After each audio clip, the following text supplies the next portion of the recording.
सासू माँ बदल गई। कहानी उस घर की है जहाँ बहू और बेटी को एक माना जाता था, लेकिन फिर अरे शिखा बेटा, तू रसोई में क्यों घुसी रहती है? जा, रोटी मैं बना लूंगी। नहीं नहीं माँ जी, आप बैठिए, बस सारा खाना बन ही गया है। श्वेता को बोल देती हूँ, वो खाना लगा देगी सबका। सॉरी भाभी, मेरे पास वक्त नहीं है। माँ, मुझे पैसे देना, पार्लर जाना है। हाँ हाँ चली जाना, भाभी को भी ले जाना। वो भी जाने को बोल रही थी पार्लर, पर पहले ना मदद कर दे उसके खाना लगाने में। देख माँ, वो बहू है, उसे बहू रहने देना, इतना सर पर मत चढ़ा भाभी को। श्वेता, ज्यादा मत बोला कर। बहू और बेटी में कोई फर्क नहीं होता है। जा जाकर काम कर। ननद को माँ का भाभी से इस तरह प्यार करना बिल्कुल अच्छा नहीं लगता। वो बार बार किसी न किसी तरह माँ को भाभी के खिलाफ भड़काती रहती, लेकिन कोई फायदा ना होता। एक रोज, अरे बेटे किशन, जा बहू को कहीं घुमा कर ला, सारा दिन घर में काम करती रहती है। हाँ हाँ माँ, हम लोग जा रहे हैं ना गोवा। अच्छा जी, भाभी ने तो हमें बताया भी नहीं। वैसे तो सारी पंचायत करती है, ये गोवा वाली बात क्यों छुपा गई हमसे? अरे क्योंकि उसे खुद नहीं पता था बहन।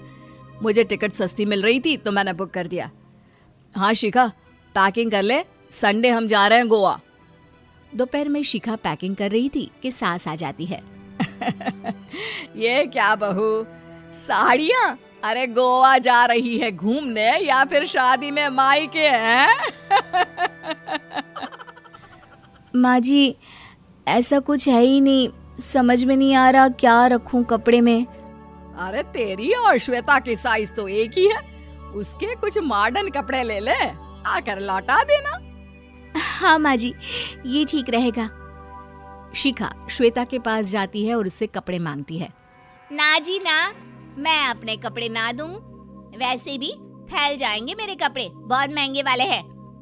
शिखा मुंह लटकाकर कमरे में आ जाती है तो सास कहती है, चल तैयार हो जा, तुझे मैं शॉपिंग करा कर लाती हूँ गोवा की। बस फिर क्या था, सास बहू निकल जाते हैं मार्केट और एक से बढ़कर एक ड्रेस खरीद कर घर आते हैं।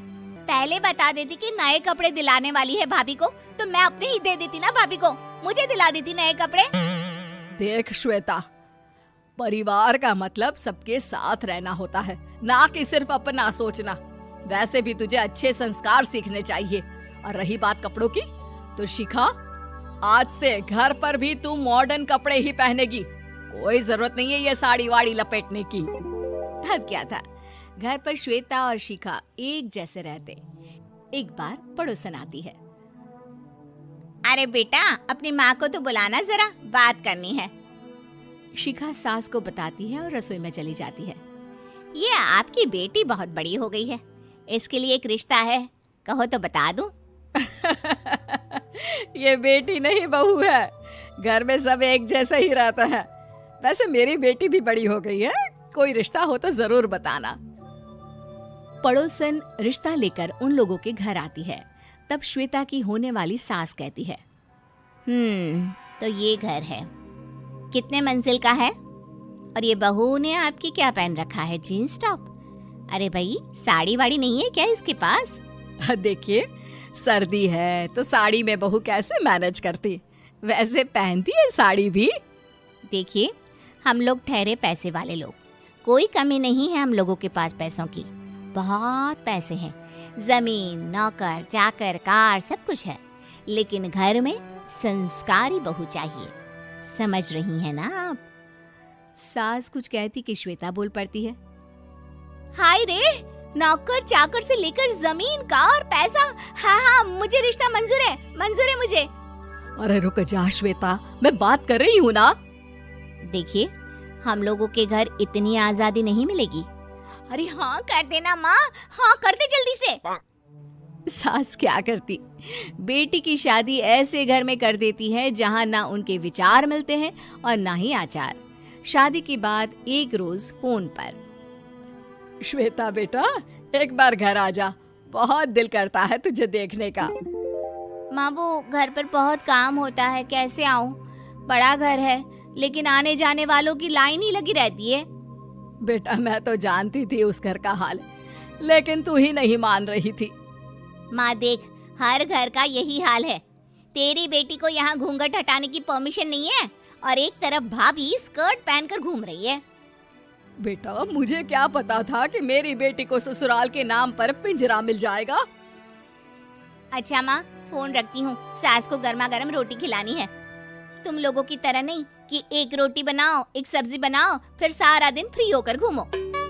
सास फोन तो रख देती है, लेकिन सोच में पड़ जाती है कि एक तरफ बेटी जिसे कोई आजादी नहीं, वहीं दूसरी तरफ बहू जिसे देखकर लगता ही नहीं कि उसकी शादी भी हुई है।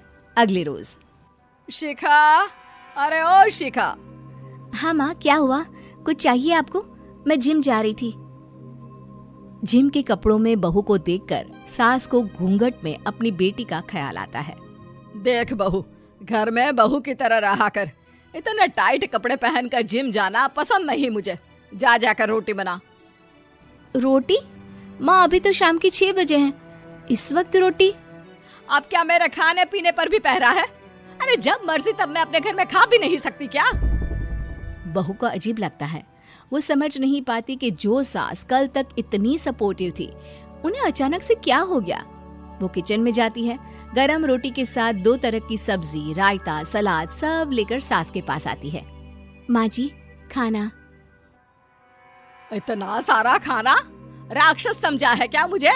रोटी मांगी थी मैंने गर्मा गर्म बस। पर माँ जी, रोटी खाती किससे आप? सब्जी तो बनानी थी ना।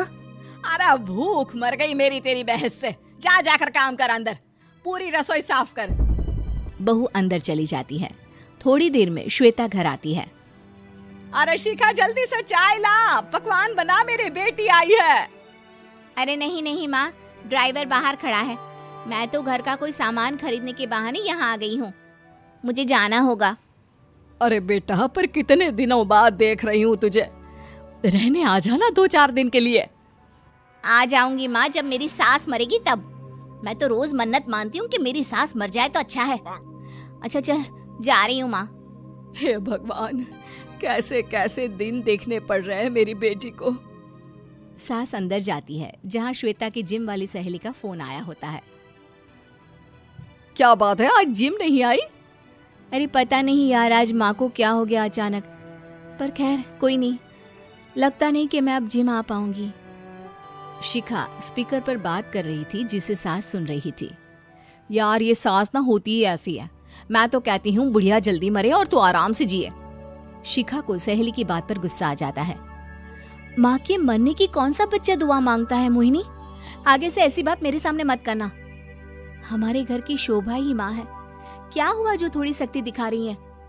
उसमें भी कोई ना कोई उनकी भलाई ही होगी।